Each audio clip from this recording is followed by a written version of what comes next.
Welcome to Kenton's videos. Enjoy the video. You start by checking prerequisites and initiating the first actions. Make sure both devices share the identical Wi-Fi network and are near each other. This reduces latency and packet loss.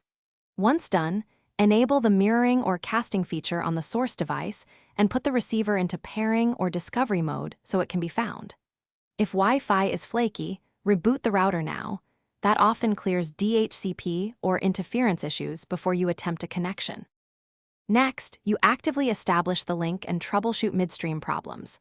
On the source, pick the receiver from the available devices list and wait through the handshake.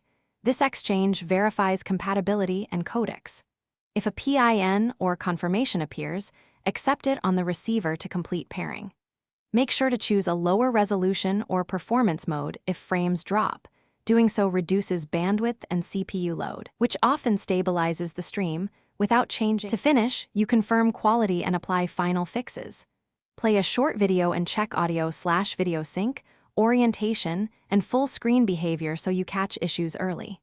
If problems persist, update the operating system and firmware on both devices because code updates fix codec and connectivity bugs.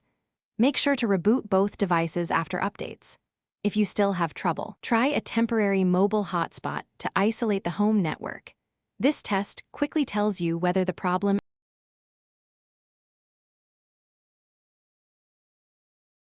Thanks for watching. Consider subscribing if we helped you.